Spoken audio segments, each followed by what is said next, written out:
Hello everyone. I'm a bit late to the discussion, but I wanted to talk about the new endgame game mode that Genshin recently released, Imaginarium Theater.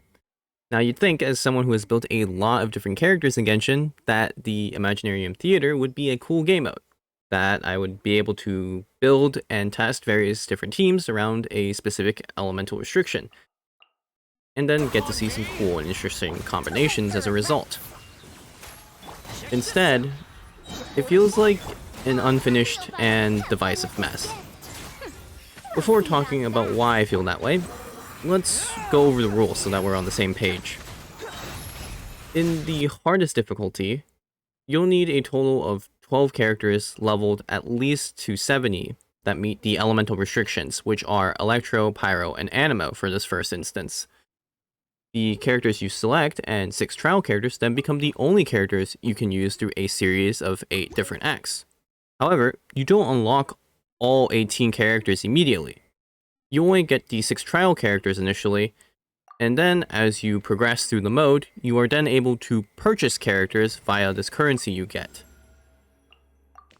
This currency can also be used to buy buffs, which increase the power level of your team. Another thing to note is that when purchasing a character, most of the time you aren't able to specifically select which one you want, having to randomize and basically pick one out of a hat. Furthermore, you can only use each of your characters in 2 of the 8 acts due to the stamina system that's put in place. The mode also forces you to use 4 characters per act, even if you want to challenge it with less to conserve this stamina. So, with the rules out of the way, we can now discuss why it feels like this mode is unfinished. I'll start with the smaller issues first, specifically the quality of life ones. There are quite a few menus to go through due to the way this game mode is designed, from configuring your party to the game booting you out after you complete every single act so that you have to go to the book and restart it. Nearly 60% of my time playing this mode was spent in menus rather than actually playing the game. I think that not only should the menus, or the number of menus should be reduced, an artifact loadout system is desperately needed now more than ever. Having to build 12 characters is already a task to configure on its own, due to you needing basically 60 artifacts and 12 weapons worth, at least if you're fully building each one. But moving back those pieces to characters that you were actually originally using doubles that pain. Please, for the love of God, add a menu where we can properly save and equip loadouts. Please. Please, Hoyoverse. Keep in mind that those were just the quality of life issues with this mode. The way it's currently designed, the mode doesn't promote you to make synergistic comps, nor does it encourage different playstyles. The main culprit being the stamina system. Because you aren't able to use a team for more than 2 acts, you'll most likely be saving any characters that do a large amount of damage for the boss acts, which are acts 3, 5, and 8 in the hardest difficulty. For the rest of the acts, most will find themselves just trying to scrape by with whatever scraps they have left. This results in having team comps that have little to no synergy, which defeats the whole purpose of Genshin's team building. The buff cards that are provided in the mode also do not help with this, as most of them are just Abyss card effects, and just buff stats without really changing any gameplay. Even the ones that promote you to use a specific reaction end up being inconsequential because the extra damage they provide isn't necessarily worth the opportunity cost of using a character's stamina to utilize that buff.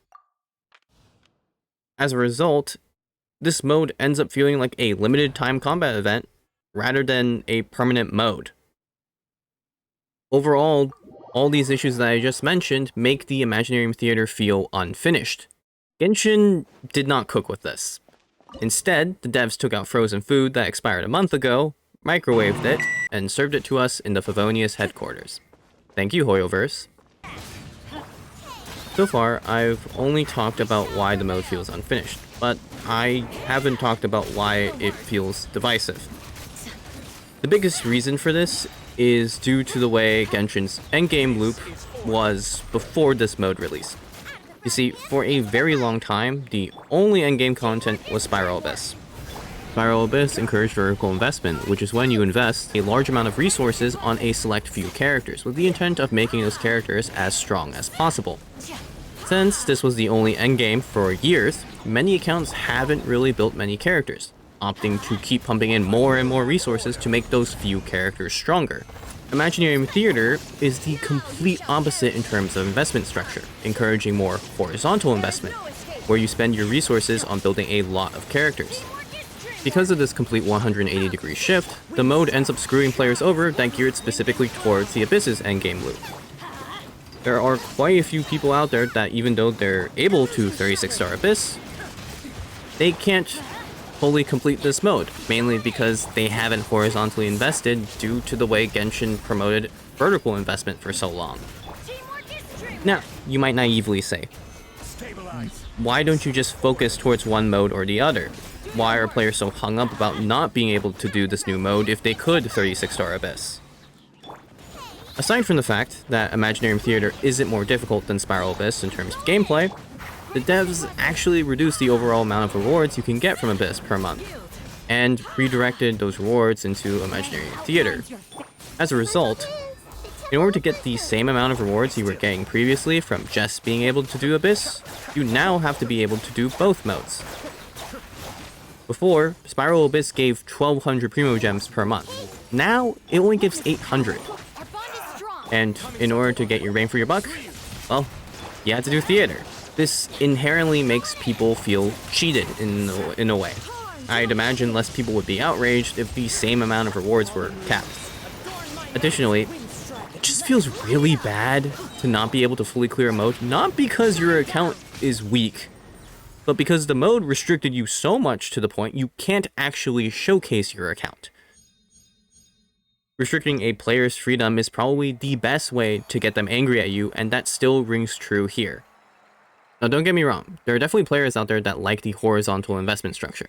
You can look at Reddit to see the amount of people that actually like the way the mode is set up. But why does it have to limit you so much? There's no need for all these restrictions in place. And so overall, I don't think that the mode is irredeemable. There are some good qualities of it. For example, you being able to use other people's characters, which I think is long overdue. If the buff system was reworked and the restrictions in place were lessened, this mode could actually be a pretty fun experience. And probably a more replayable one, because as of right now, there isn't really a reason to go back in once you're fully done with it. There's nothing interesting about it. I just really wish there was more to this mode than what is currently presented. Hopefully Hoyoverse listens to community feedback on this.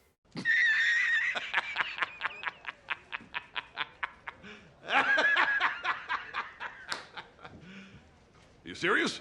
Jokes aside, or what do you think? Do you agree with my points in the new mode, or do you think that I missed out on certain things? I look forward to discussing with all of you in the comments. Thank you for watching.